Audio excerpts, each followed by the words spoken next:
Anasantsika hieno ampanajana ny tenin'Andriamanitra tompoko amin'ny anaran'i Jesosy.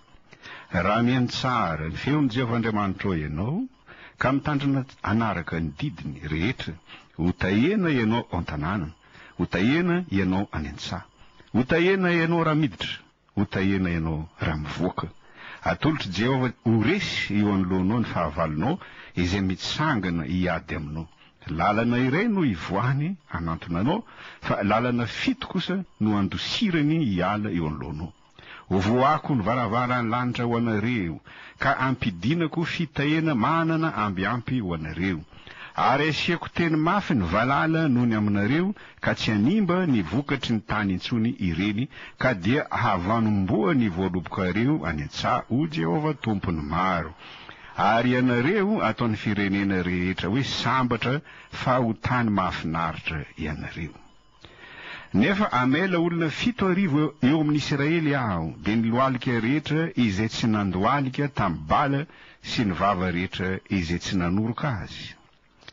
Dia ho Ezra, niantso andro fifadian-kanina aho teo amoron'ny ony hahava ampahorianay tena eo anatrehan'Andriamanitray mba hangataka azy, halavorary ny dianay sy ny anivady aman-janakay ary ny biby fiompinay rehetra. Fa nahamenatrahy ny nangataka miaramila sy mpitaingy-tsoavaly amin'ny mpanjaka hiaro anay amin'ny fahavalonay eny an-dalana, satria efa niteny tamin'ny mpanjaka izay ka nanao hoe ny tanan'Andriamanitray mahasoa izay rehetra mitady azy. Nifadianina izay ka nangataka izany tamin'ny Andriamanitray, dia nihaino anay izy.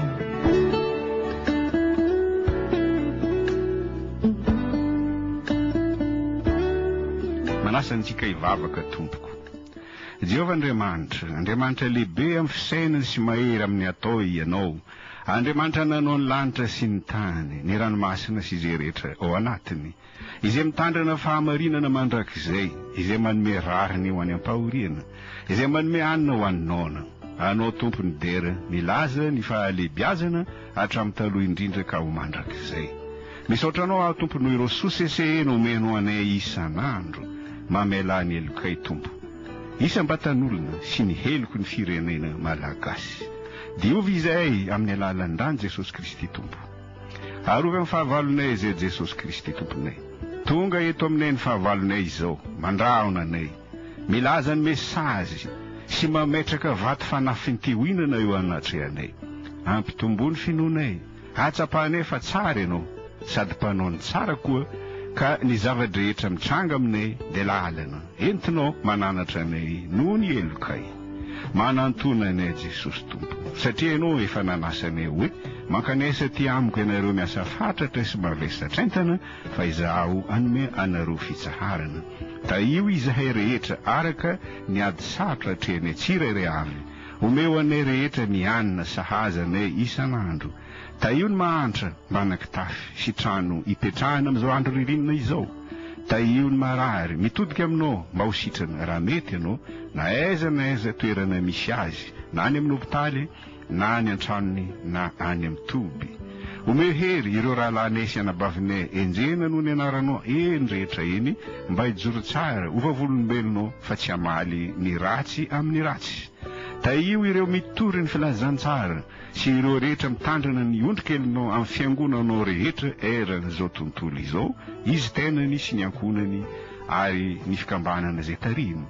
Ampio ny malagasy tsopo rehetra tompo, mba handrainao ho tompo sy mpanonjy, dia hiavana avy hatrany izay fa tsy mila ampihavanana, satria ianao irery any Jesosy tompo no mahay manova ny fovato ho fonofo, ary rehefa miasa ianao tsy misy hery mahasakana anao na any an-danitra, na eto ambony tany, na eny ambanin'ny tany, na any amin'ny abakabaka.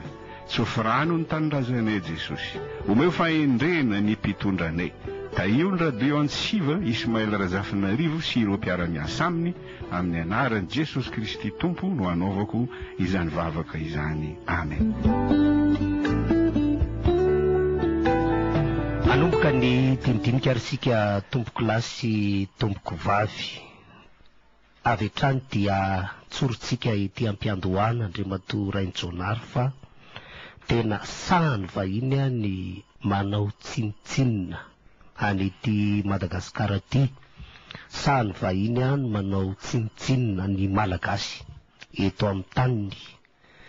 Anisan'ny niariary sy goavana tamin'ireny ny tsy fanomezana voninahitra ny fetim-pirenena tamin'ny 19 Jona teny Mahamasina, ary ny maso ivoan'ireo firenendehibe na dia nasaina aza dia tsy tonga. Solotena vahiny vitsivitsy ihany no tonga nanamarika an'izay fetim-pirenena zay. Eo ny maso ivoan'ny Turquie, Pakistan, Indonésie, Comore, ny consulat ny Grèce, ny consulat ny Monaco. Araka ny nambarany JICM tany Addis Abeba tamin'io andro ny 20 Jona io, zany hoe asa raky sendrasendra na ahoana ny nampifanandrifianana ny datin'ny fetim-pirenena sy ity fivorian'ny JICM ity, dia olona 100 eo no hosaziny ity JICM ity iveriny fa sakana amin'izao fanaovana fifidianana eto Madagasikara izao.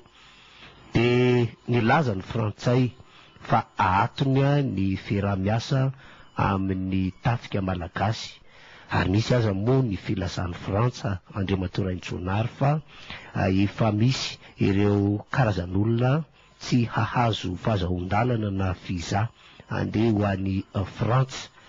Dia eo no mipetraka ny fanontaniana satria i Frantsa dia voalaza foana fa anisan'ny manalokaloka hatrany ny raharaha-pirenena eto Madagasikara efa tanatina taona maro tsy ho resahantsika intsony ny fanjanahan-tany. Ka izao zava-misy izao ve Andriamatora Raintsonary, indrindra raha Frantsa sy Madagasikara zany no resahana, tsy efa tonga any amin'ny resaka tsotsoromamba isarahana ve zao zava-misy eo amin'ny Frantsa sy Madagasikara zao? Misatranao namany Ismaël. Alohan'ny amaliko fanontanianao, miala tsiny aminareo bolokom-bazaha ao, sivily sy miaramila androany. Fa mbola hanao teny masiaka aho androany satria loza loatra no ataonareo amin'ity firenena iombonana ity no ny fitiavan-tenanareo. Efa tsotsoromamba isarahana ve hoy ianao? Alohan'ny amaliko an'izany, misy tsamboavao anankiray ity, efa nilazainao tao ihany fa tsindriko, araka ny malaza tamin'ny voalohan'ny volana Jolay, izao ny voalaza. Ato ho avoaka ny JICM ny listrin'ireo olona ho saziny. Ny andrafitra n'izany lisitra izany indrindra no nahatongavan'ny JICM teto Antananarivo tamin'ny 9 Jolay lasa teo. Olona 100 eo hono no voakasika amin'izany, dia izy tenany ny olona akaiky azy, ny avany sy ny mpiara miombona antoka rehetra amin'ny arabaritra sy arabola. Rehefa vita izay tsy ambaovao zay, inona ny famakafakana azo atao? Misy mpiaino anankiray zay namany Ismaël, miditra matetika amin'ny telefona eto amin'ny fandaharana ny marina. Rotokom-bolana lasa zay izy niditra, milaza izy fa ny miaramila malagasy ihany no ampiasain'ny Frantsay hiaro ny tombotsoany eto Madagasikara. Satria ny Frantsay izy no manome vola ny tafika malagasy indrindra ireo generaly. Za mahita namany Ismaël fa marina zany fanamariany zany satria ny vato fehizorony politika ny Frantsa amin'ireo zanataniny taloha dia fanampiana ny tafika hamono ny vahoaka. Azavaiko eto matetika ny escadron de la mort, endrika iray isehon'ny politika ny Frantsa mamotika etsi-bahoaka avy anaty. Za namany Ismaël tsy sasatra mampirisika ny mpijery, ny mpiaino, mba hijery ny film documentaire mitondra ny lohateny hoe Escadron de la mort, l'école française, izay nataony mpanao gazety frantsay Marie Monique Robin. Ka ny namokatra azy ho sary mihetsika dia ny production idéale audience, Canal Plus, Arte sy ny TV3.